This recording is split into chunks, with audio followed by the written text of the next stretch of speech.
Jika ketika ada negara yang maju, yang tertib, manajemennya tertib, masyarakatnya makmur, tapi punya Tuhan yang tidak seperti itu, tidak awal, itu sudah gak nyaman.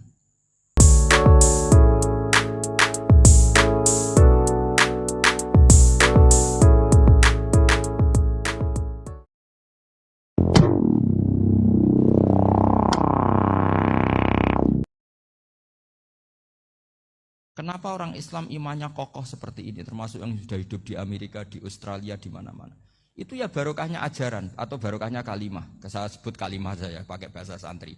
Karena la ilaha illallah itu dalam tradisi santri disebut kalimatu haqqin alaiha nahya wa alaiha namut wa alaiha nub'ats. Ada yang riwayat wa biha nub'ats insyaallah taala minal aminin.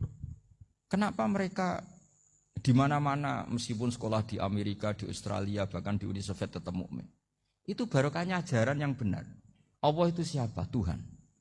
Tuhan itu sifat dasarnya apa? Awal. Dia harus wujud awal sebelum makhluk yang lain. Sehingga ketika ada negara yang maju, yang tertib, manajemennya tertib, masyarakatnya makmur, tapi punya Tuhan yang tidak seperti itu, tidak awal, itu sudah gak nyaman. Karena ndaklah keren Tuhan saya, karena Tuhan saya itu al-awwal, zat yang pertama. Tuhan saya keren lah, zat yang gak mati. Tuhan yang gak mati, yang gak pernah mengalami kematian. Sehingga tontonan atau yang dilihat kenikmatan-kenikmatan yang lain ini tidak mengubah dia pendirian tentang Tuhan. Karena mantapnya satu kalimat tadi bahwa Tuhan itu ya harus satu, harus awal, harus tidak mati, tidak rusak, tidak mengalami apa-apa yang membahayakan. Sehingga ketika ditawarin Tuhan yang lain meskipun menjanjikan secara finansial atau kemakmuran, mereka gak tertarik. Itu coba, itu barokahnya makmur apa barokahnya ajaran? Barokahnya ajaran. Sering negara Islam itu kalah makmur dengan mereka, tapi barokahnya ajaran ini tetap apa? Tetap Islam. Makanya Nabi Ibrahim, Nabi yang sukses bikin wa ja'alaha kalimatam baqiyatan fi aqibi. Sehingga kita ini bekti sama orang tua misalnya, itu ya karena ajaran. Suwargamu itu karek wong tuamu. Nak wong tuamu ridho, Allah ridho. Nak ora ridho, Allah ora ridho. Ridho wa fi ridhol walidain wa sakhatu wa sukhtu wa fi sakhatil. Sehingga ketika ada orang tua yang agak brengsek gitu, anak-anak tetap hormat.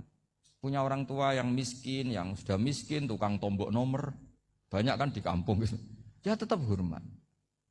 Coba kalau dari awal kita ngajari orang tua kamu hormati ya, kalau baik, kalau enggak usah. Bisa geger Indonesia.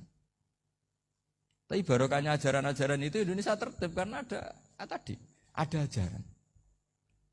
Nah ini di sini pesantren dan Unisula semua harus berkontribusi membuat ajaran yang benar itu adalah ciri utama Islam. Sehingga Islam ini dimulai dengan ajaran kalimatu haqqin alaiha nahya wa alaiha namut.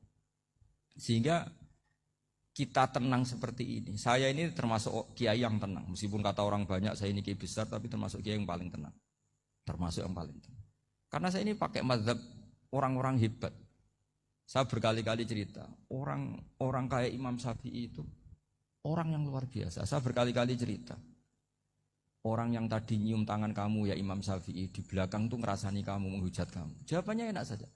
Berarti saya alhamdulillah orang yang wibawa. Buktinya di depan saya enggak berani. Jadi enteng saja. Diceritain sebagian kampung, sebagian separuh dari warga kamu itu enggak suka kamu. Ya bagus lah enggak suka saya, enggak akan utang duit saya. Di mana-mana orang utang itu karena teman dekat. Kalau enggak seneng pasti minimal enggak utang, enggak pinjam mobil, enggak pinjam apa. Berkah mana yang seneng sama yang gede. Jadi dianggap enteng saja. Semua yang dialamin dianggap enteng saja. Misalnya punya istri pemarah, ya baguslah marahin suami. Kalau marahin tonggo malah ribet. Jadi kamu harus terima kasih kalau dimarahin istri. Baguslah marahin saya mah, kalau marahin tonggo ribet. Jadi enteng saja. Tapi kita sekarang itu karena nafsu ya, sehingga menghadapi hidup ini ribet. Ulama dulu kalau mau mati itu senangnya bukan main. Sudah lama saya ini ingin gak maksiat. Kayaknya gak maksiat paling efektif itu mati. Ya tidak apa-apa Gusti, kalau sebaiknya mati ya mati aja. Enteng saja. Jadi melihat kematian itu akhir dari segala keburukan atau potensi keburukan.